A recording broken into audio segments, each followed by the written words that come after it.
Olá, você está no canal Um Conto por um Ponto.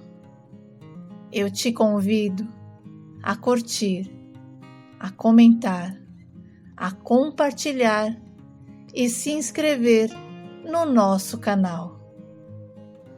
Olha, eu era super apaixonada pelo Murilo, mas nunca toquei no assunto com ele. Afinal, éramos conhecidos. Frequentávamos a mesma escola e morávamos na mesma rua. Além disso, passávamos as tardes inteiras brincando com a molecada após as aulas.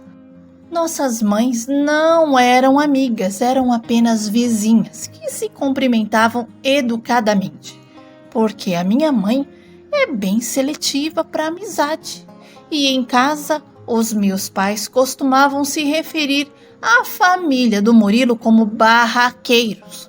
Qualquer desentendimento os levavam às ruas onde gritavam e faziam escândalos, sem a mínima vergonha. E minha mãe sempre deixava claro que não queria se envolver em confusão com aquela gente. Por isso, era só oi e tudo bem. Eu e as irmãs do Murilo acabamos nos tornando amigas. Elas praticamente viviam na minha casa, mas nunca passaram a noite. Mamãe não gostava daquele tipo de liberdade. Para ela, cada um tinha que dormir na sua própria casa. E certa vez, fomos acordados a altas horas da noite pela dona Ágata, que estava nervosa e irritada.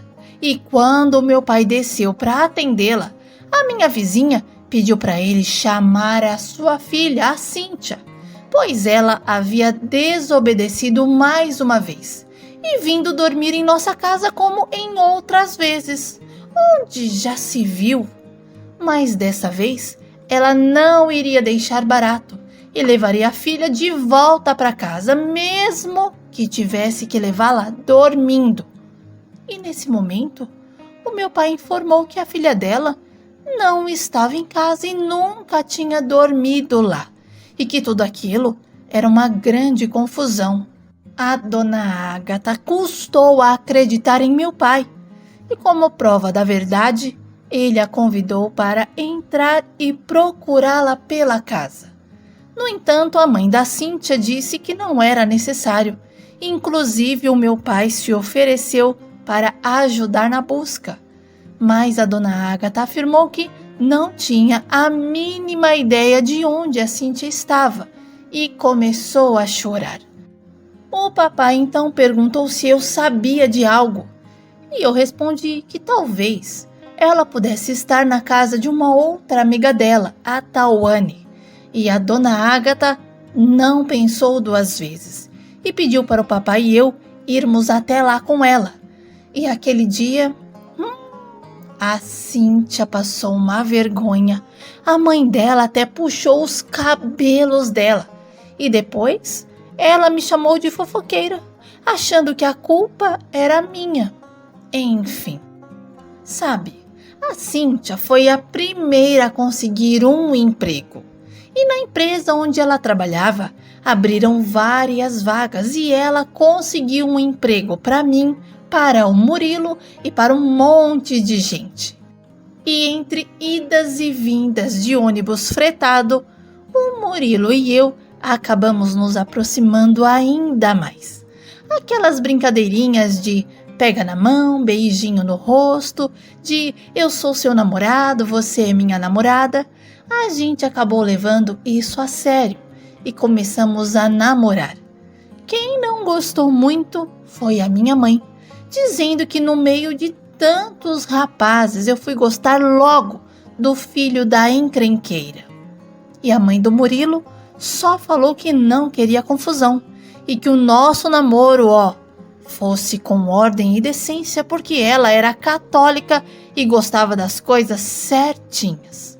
Estávamos felizes, o nosso namoro estava indo bem.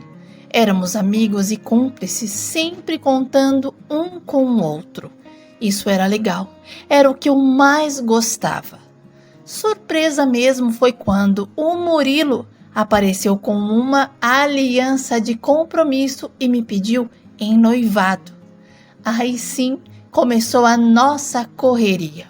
A gente queria se casar, mas os nossos pais achavam que era muito cedo. A gente não ligava, só queríamos ficar juntos. Conseguimos organizar tudo de forma simples, compramos móveis sem luxos, já que não tínhamos dinheiro para alugar uma chácara ou contratar um buffet.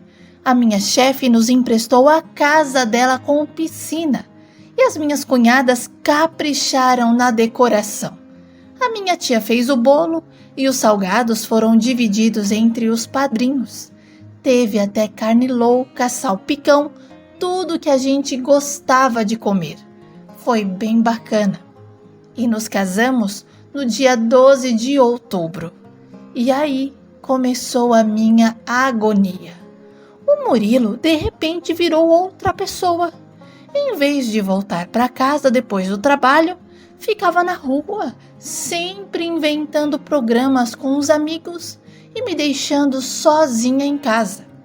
A nossa vida passou a ser só brigas, uma atrás da outra. E quando eu pedi a separação, ele disse que o motivo das nossas brigas era porque ele queria muito ser pai e sentia falta de uma criança em casa. E eu, achando que ter um bebê resolveria tudo, parei de tomar o remédio e engravidei. E foi a maior alegria quando todos souberam da minha gravidez. O Murilo então, ele chorou. Disse que o sonho dele era ser pai de menina. E escolhemos o nome da nossa filha de Lorena. E durante a gravidez, o Murilo se comportou direitinho. Mas depois que a neném nasceu, pronto. O Murilo voltou às velhas práticas. Saidinha nos finais de semana, conversinha no celular com uma pessoa aqui, outra ali, e me deixou na dieta sozinha. Foi a minha mãe quem veio me ajudar, e a família dele só vinha dar pitaco dizendo: não trata a bebê assim, não faz desse jeito. Bom, um dia, quando o Murilo saiu dizendo mais uma vez que iria cortar o cabelo, decidi segui-lo. E para minha surpresa, o encontrei se agarrando com outra e perdi completamente a paciência. E fui para cima dele e dela e de todos que tentaram me separar. Quando a família do Murilo ficou sabendo do ocorrido, ficaram furiosos, mas comigo, achando que eu era a culpada por ele ter saído e ido atrás de um rabo de saia. Eu já estava tão estressada que mandei todos saírem da minha casa, incluindo o meu marido. Eu não queria aquele traidor na mesma cama que eu. Ele até saiu, mas de madrugada voltou e quebrou o vidro da janela do nosso quarto, dizendo que não ia embora, que ali também era a casa dele, e pedindo o meu perdão, dizendo que tinha sido somente um deslize. Olha, o Murilo começou a tentar me agradar em casa, ajudando com as tarefas, tal, mas eu ainda estava meio na defensiva. E nesse intervalo, os meus pais se mudaram, e sem eles por perto, o Murilo voltou a aprontar. E eu fiquei tão chateada que fiz as minhas malas e fui para a casa dos meus pais. E desde então, a família do Murilo me liga todo santo dia, ameaçando que vão me processar, tirar a Lolinha de mim, porque eu levei a criança embora. E o Murilo toda semana aparece na casa dos meus pais, jurando que mudou de verdade, que ama a filha acima de tudo, e dizendo que se eu não voltar, vai pedir a guarda da criança. E eu estou nesse dilema terrível. E se fosse com você, o que você faria?